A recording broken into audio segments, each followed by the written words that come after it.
And here we are once again on Living in the 21st Century.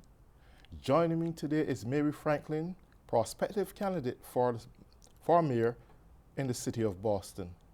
Mary, welcome to Living in the 21st Century. Thank you, Errol, for having me. Beautiful. You know, I am amazed that we have a very bold, bashful woman like yourself going up for mayor for the city of Boston. Tell me what really inspired you to really get into politics and going after mayor's position? Right. Well, first, if I could just tell you a little bit about myself. Sure. Because that is really what inspired me. Yes. I was born in the city of Boston, raised in Boston. I am presently a resident of Roslindale, a beautiful, beautiful section of the city of Boston. And I'm a mother and a grandmother.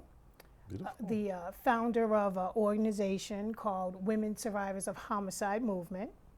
And it is a nonprofit organization that empowers women who've lost someone to murder to really advocate for those unsolved cases. I lost my husband, Melvin Bernard Franklin, October 15, 1996, and his case is also unsolved. And I say that also to say this, to continue telling you a little bit about me, I am a graduate of the Boston Public School System. Beautiful. And presently a student at Roxbury Community College. Excellent. Yes, well, thank you. That's pretty good. So tell me something. I heard you've been doing so much into communities in Boston. Really elaborate a little bit on that. So. Those who will be listening to you will get an idea who you really are. Sure. And that's a part of one of the reasons why I got into the race. You know, I see Boston as a city that is really at a 911 state. Boston needs help. We've always had mayors who were males and career politicians. And I see it as Boston is ready for something new, something different, someone creative and unique. And I believe that I am that person. I've done a lot in the city of Boston, especially around unsolved murders, public safety, Boston public school system. You know, I am the woman who was arrested for bringing attention to the fact that students on Boston Boston school buses need to have monitors. You know, that is a very, very difficult issue and situation to address. So I was arrested because I got on a school bus that I knew had no monitor. And I did it because it was necessary. Our children are the most precious things in the world to us all, and we must make sure that they're protected. What do you think is cultivating the atmosphere of corruption on school buses and the children in public schools opposed to charter schools? Why there's so much concern going on between both public schools, charter schools, and so much corruption on buses? Well, you know, just to piggyback off of what I had previously said, it had started with my granddaughter, 5 years old, on the school bus, no monitor. Bus driver has to drive this huge vehicle and monitor small children. So my granddaughter had been suspended from the bus a few times for acting like a typical 5-year-old. Right. So at some point it was ridiculous. Right. And I saw that need there, not just for my granddaughter, but for so many other children.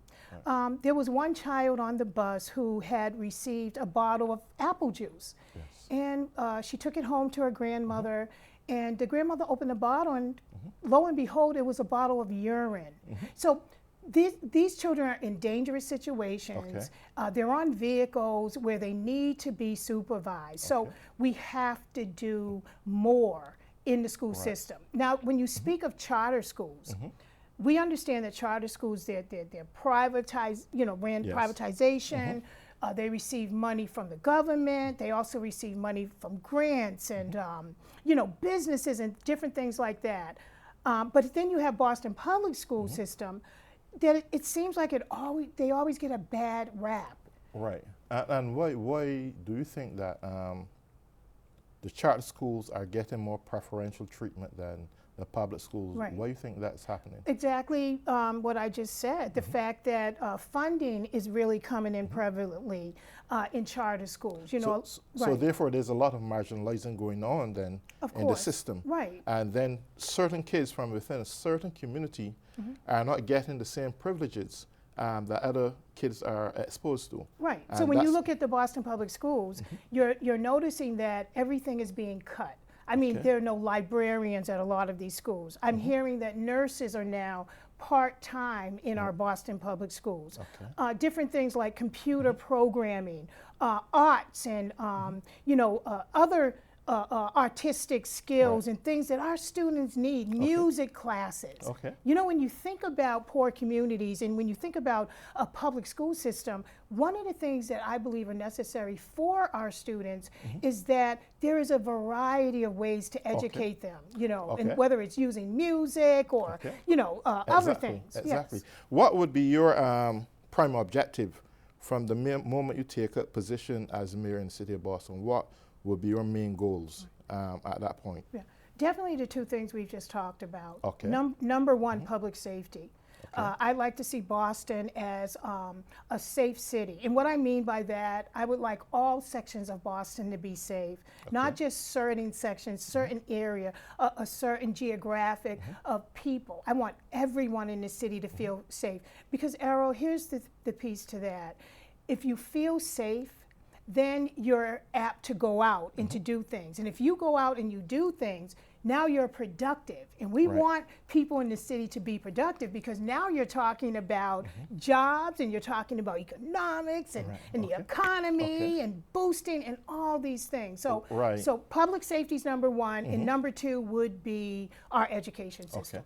When you speak about safety, exactly what you mean, because I found that there are those whose concern, not only just in Boston, but in some other communities, that they're not treated fairly by law enforcement, and they don't get the same kind of attention that others would. Now, that could be a major problem when it comes to safety. And then there are those who are concerned about walking down the street and probably get gunned down. What is your total focus on safety as a whole? Right. Well, one of the things I definitely would do is decrease that disparity. When you think about it, inner cities, you know, are predominantly more violent than affluent communities. But we have to look at that in a different way. And as mayor of the city of Boston, what I would do is ensure that our police department is a friendly police department. It is so important to me as mayor to bring together communities and police, law enforcement officers and Nana and the grandmother and the cousins and the aunties. Bring people together. Get folks on first name basis. Get these officers out of their police cruisers. Have them walking the streets, really engaging with these communities. Okay, is there any other strategy that you would utilize, bring both community and cops and law enforcement together? Right. There's something I'm looking at. I'm calling it Guns for Gain. Gain, G-A-I-N. It is really about reaching out to the impact players who are causing the violence in these communities.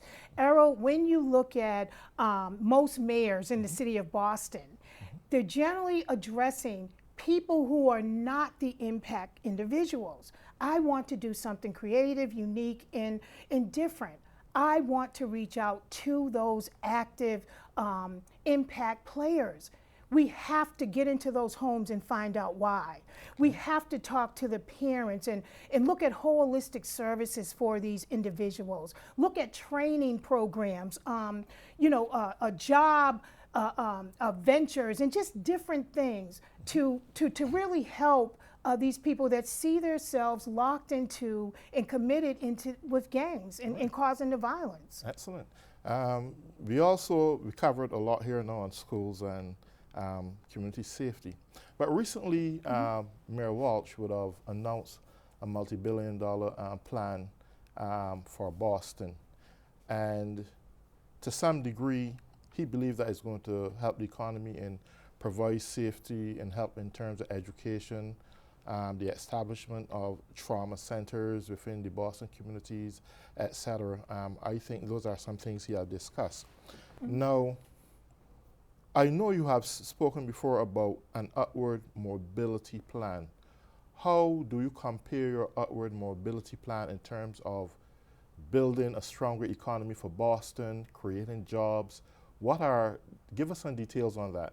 Yeah, I don't want to talk too much about my mobility stabilization plan. Okay. I want to be careful what I say Yes. in different things like that, but I do want to assure the citizens of the city of Boston, Right. I am invested in making sure that everyone who needs a job in our city, first of all, deserves a job. Yes. I want to make sure that everyone who wants to work is working. Right. So it is really about tourism. We need to Yes. really open up Boston and become the Mecca city of tourism.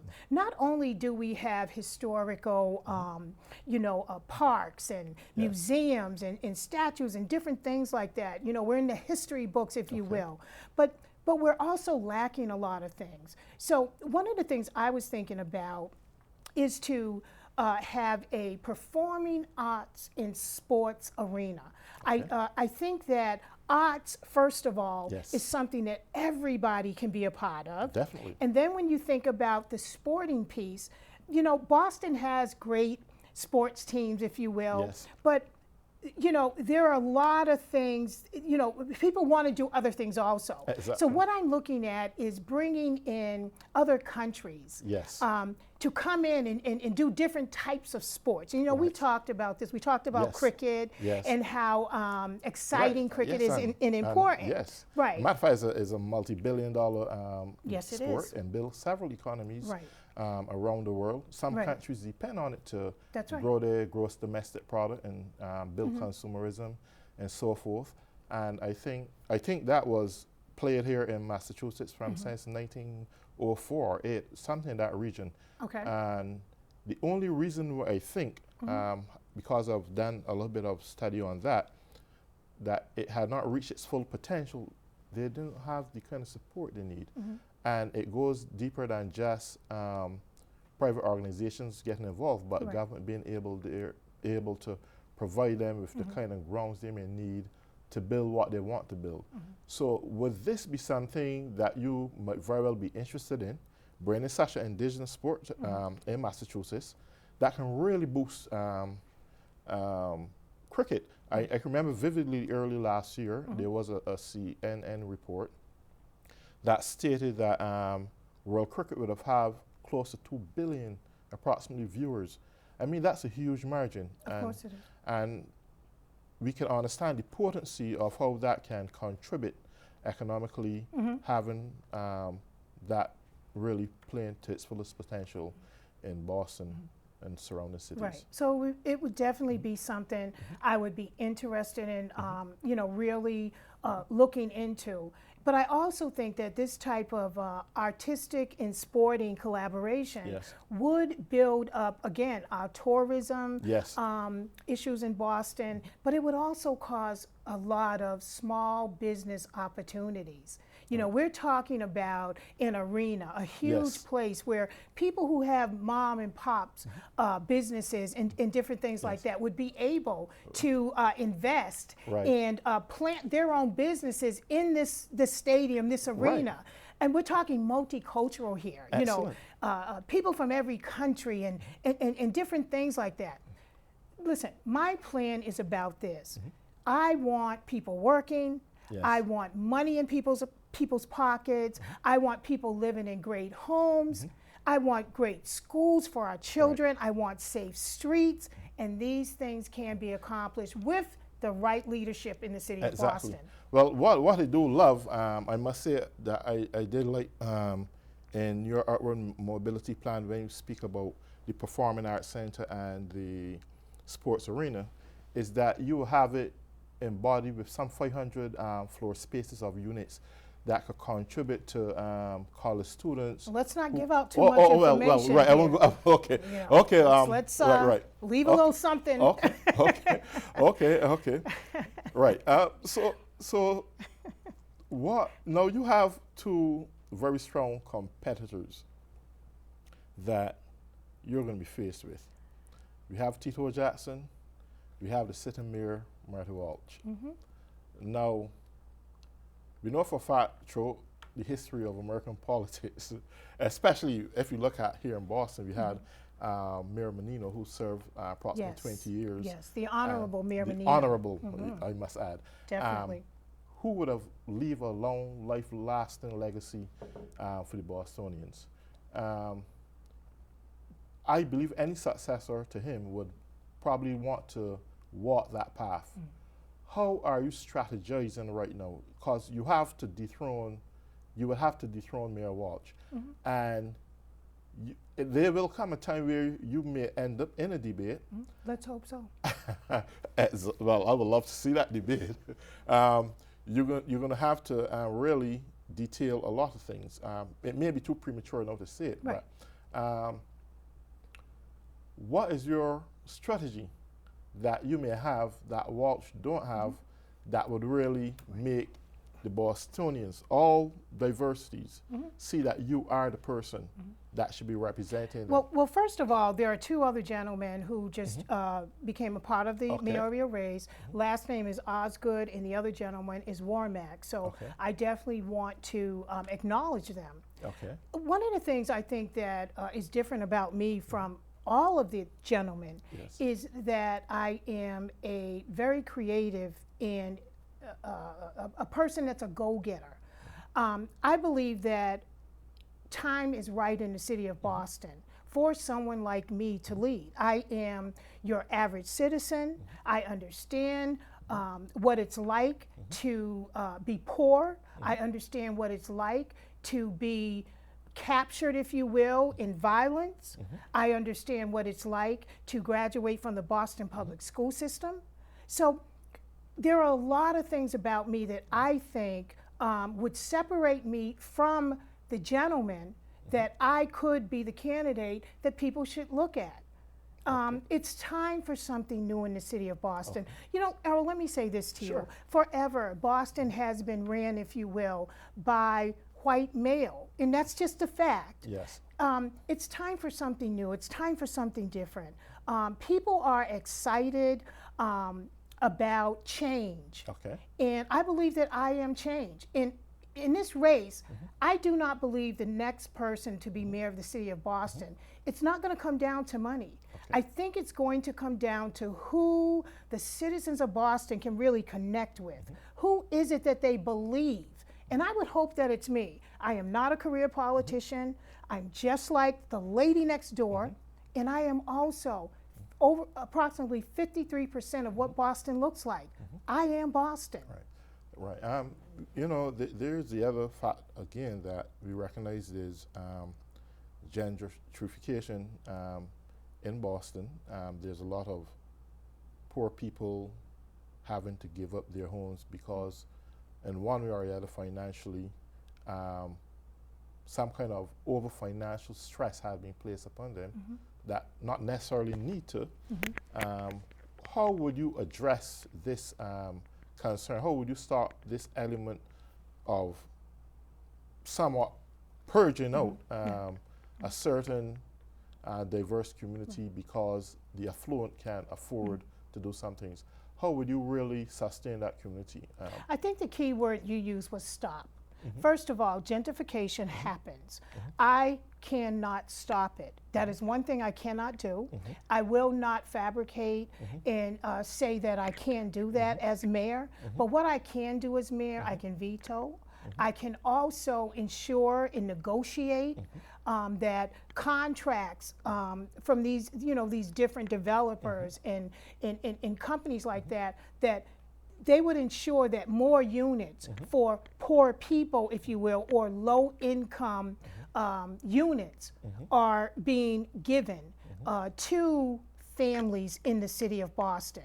You know, another thing I was thinking about is we have to build even more units that people can afford. You know, people say low income a lot, but what does low income mean? You know, does it really mean if you make $20,000 $20,000 a year, that you're going to be able to afford to live in an apartment because of that amount of money you make? Or are we talking about there's a set rule or a set standard where it stops, and then that family still can't afford to live there? So we have to look at gentrification for what it is. Right. Well, considering the fact that there's no limitation or no powers over landlords and how they can charge a tenant, how then could we find some format in negotiating to prohibit this from existing? Well, again, I think it is about that exactly. It is about having a leader in the city of Boston who's not afraid to step up, who's not afraid to say, listen, this is wrong. How do we make this right? How do we fix this? You know, it is about, again, ensuring that you're connecting with the citizens of Boston, connecting with those families who are suffering, who are being displaced, finding creative ways to keep them here, to keep them in the communities that a lot of them have raised their children, their grandchildren, and starting to see their great-grandchildren being raised in these communities. So I think it would be about my mobility plan at the end of the day, having something that is going to benefit the city of Boston, but also every single citizen. You know, at the end of the day, Errol, Boston has to become an inclusive city. Right. And we're not that. Well, one of the other things we have to take into consideration also is the fact that taxes, right, which is now implemented by government, especially property taxes, they are skyrocketing through the roof. And if this is going to happen, then landlords don't have a choice but to raise their rent upon their tenants. Now, how you as the mayor is going to have some impact in taxation, that you look at your tax in 2016 to recognize that your tax sometimes up by 10% or even in some cases as much as 25%. Well, let me interrupt you if it's okay. One thing I'm not going to do is promote raising taxes. That's definitely something that is totally ridiculous to me. But we have to look at creative ways to bring revenue into our city. And one of the things I believe in is, look at my slogan. It is called Make Boston Yours. And what I mean by that is, we are a city that we have to take care of ourselves, and we have to take care of each other. One of the things I'm thinking about, not to put too much of it out there, is a small fee that every citizen who works in the city of Boston would, if you will, donate. And we're talking a small fee here. Right. We have a city of over 600,000 people. 50 cents per person working in the city of Boston. Have a fund set aside. Can you imagine how much money that would be coming into our city? 50 cents per person. And per week. 50 cents per person per week. That is a lot of money, Harold. And organizations should also pay this. And even nonprofits. Of course. And that in itself, if only that money can be committed, only reinvested back into the people, not for any other purpose. But and that's what that money would be used for. It would go back into our city. It would help our educational system. It would help families who are being displaced. We could ensure that families have a secure place to live. Help families with all types of situations in different things. I mean, I don't know of any city that has done it. I think it is something that is humanitarian. I think that it's also a partnership. You know, a lot of times we talk about partnerships with corporations and nonprofits. Make Boston yours. Okay, let's partner with ourselves. Exactly. But that, I mean, that sounds unique. I've never heard of it before. But if I had, as a person, to contribute 50 cents a week to make my destiny a little bit secure, I will do that. But more importantly, government have a way of telling people one thing when they are not elected. Politicians do, and I'm glad you say you're not a politician. But when they get into office, it's something absolutely different.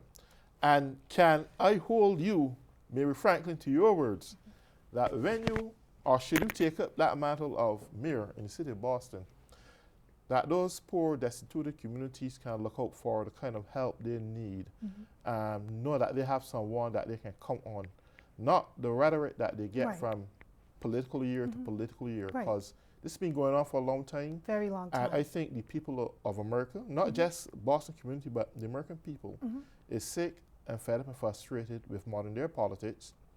And it's going to take a bulldozer to get their minds to really trust political leaders. And even when you say that you're not a politician, they're going to think this is the same old political concept.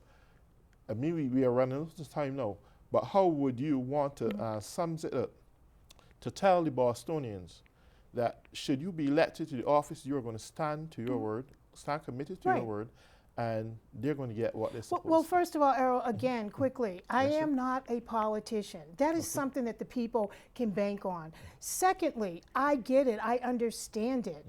Third, I will do what I say. Check my track record. Anyone who knows me in the city of Boston, if I say it, I will do it. It will get done.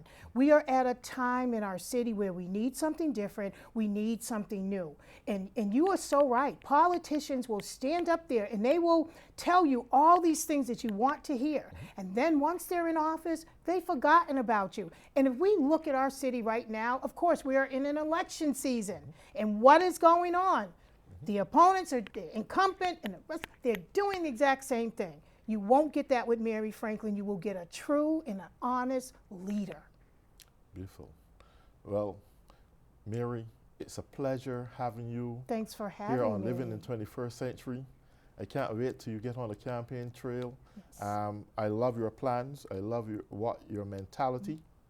So I hope we will be able to, at some point in the near future, as you get heated, at least take 30 minutes to come back here with me I'd again. love to. And I have a website also. Beautiful. What's your website? Yeah, it's www.maryfranklinboston.com. Okay. And I think you are doing something called a signature party. Right. We have to, all the candidates need to get on the ballot, so we need 3,000 signatures of Boston residents who are registered voters. So people can go to my website. Again, it's www.maryfranklinboston.com, and they can check out all the information there. Well, Mary, thank you so much. Thank Please you. come on out and support Mary Franklin. So to all those out there, thank you once again for tuning in to Living in the 21st Century. Joining me is Mary Franklin, the pursuer for Boston of Mayor. For the city of Boston. And please tune right in. Enjoy.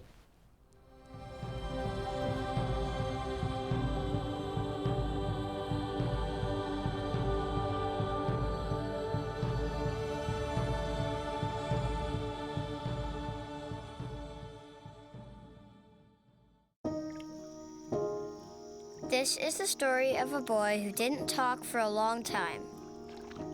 The boy liked things to always be the same. Any changes would scare and upset him. The unknown was an unfriendly place. The boy was very sensitive to lights and sounds. So he built secret hiding places where they couldn't get in.